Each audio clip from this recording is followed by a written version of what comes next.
হেই আসসালামু আলাইকুম গাইস, কেমন আছো তোমরা? আশা করছি সকলেই ভালো আছো। আল্লাহর রহমতে আমি অনেক বেশি ভালো আছি গাইস। আগের ভিডিও রেসপন্স অনুযায়ী এবারও আমি এসে পড়েছি নতুন একটা হরর গল্প নিয়ে, যা আমার ভাইয়ের তার নিজের জীবনের সত্যিকার একটা হরর স্টোরি এখন তোমাদের সাথে শেয়ার করব। আর এটা কোনো কাল্পনিক অথবা বানানো গল্প না, এটা হচ্ছে একটা সত্যিকারের ঘটনা যা আমার ভাইয়ের সাথে ঘটে গেছে। আর সেই সময় কি হয়েছিল আর যা হয়েছে তা এখন তোমাদের মাঝে এক্সপ্লেন করে বলবো। আর তোমরা যারা আমার চ্যানেলটাকে এখনো সাবস্ক্রাইব করো নাই তারা এখন সাবস্ক্রাইব করার পাশে থাকো। So let's start brother.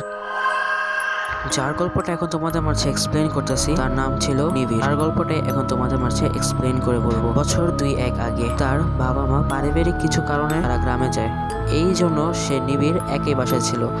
সে বাসা থাকার কারণে সে ভাবলো রাত্রেবেলা যখন রাত হয়ে যাবে তখন সে হরর ভিডিওগুলো দেখবে। যে কথা সেই কাজ, সে হরর স্টোরি দেখার জন্য প্রস্তুতি নেওয়া শুরু করে। যখন সে হরর স্টোরি দেখা শুরু করবে তখন তার ফোনে হঠাৎ করে একটা মেসেজ আসে। মেসেজের মধ্যে লেখা থাকে দরজাটা খোলো। আচ্ছা, দরজা খোলার কথা বলছে। আর তার যখন তাকে মেসেজটা করে না, তখন তার মেসেজটা আছে একটা আননোন আইডি থেকে, যে আইডিটা সে চিনত না। কেন দিল? আর সে ভাবলো তার হয়তো কোনো ফ্রেন্ড তাকে প্র্যাঙ্ক করার জন্য এই মেসেজটা দেওয়া বলছে। আবারও কিছুক্ষণ পরে আবার সেম মেসেজটা তার ফোনে আসলো, দরজাটা খোলো আমি বলতেছি। এই কথাটা আবার যখন বললো সে ভাবলো এরকম কেন করতেছে। তখন সে কোনো কথা চিন্তা না করে সে চলে গেল দরজাটা খোলার জন্য। যখন সে দরজাটা খোলার জন্য গেল তখন সে চিন্তা করতেছিল কে আসলো এত রাতে। তখন রাত বাজতেছিল প্রায় 2টা অথবা 1টা এরকম। তখন সে ভাবতেছিল এত রাত্রে আমার কোনো ফ্রেন্ড তো আসার কোনো কথা না, আর এত রাত্রে আমার বাসা কেন বাসবে। তখন এরকম চিন্তা করতে করতে সে দরজাটা খোলে।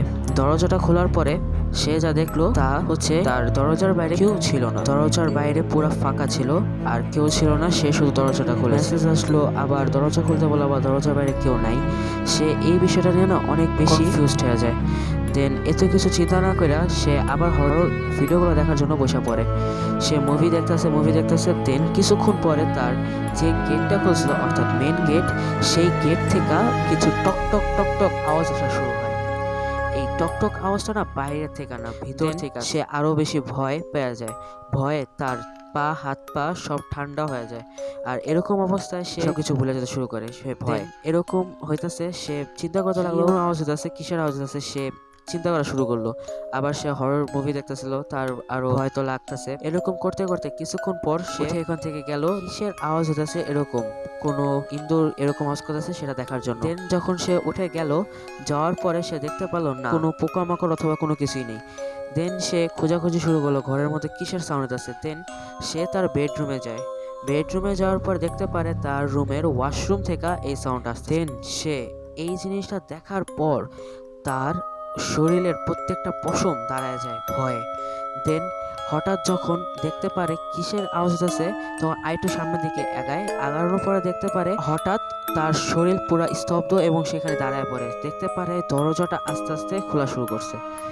কিন্তু তার স্পষ্ট মনে আছে কিছুক্ষণ পরে আগে সে ওয়াশরুমে গেছিল আর ওয়াশরুমের গেটটা সে অফ করে এসেছিল। কিন্তু হঠাৎ ওয়াশরুমের গেটটা খুলে গেছে আর ওয়াশরুম থেকে কে জানি উকি মারতেছে। দেন সে চিৎকার করে উঠলো। চিৎকার করে ওঠার পরে তার গলা থেকে কোনো প্রকার কোনো সাউন্ড বেরোতেছিল না। সে আরো বেশি ভয় পেয়ে যায়। দেন এরকম হতে হতে দেখতে পারে ওয়াশরুম থেকে কে জানি বের হয়ে আসলো আর দেখতে পারে তার মতো পুরো সেম একটা মানুষ ওয়াশরুম থেকে বেরিয়েছে। সে দেখার পর তার অবস্থা আরো বেশি ভয়ানক হয়ে যায়।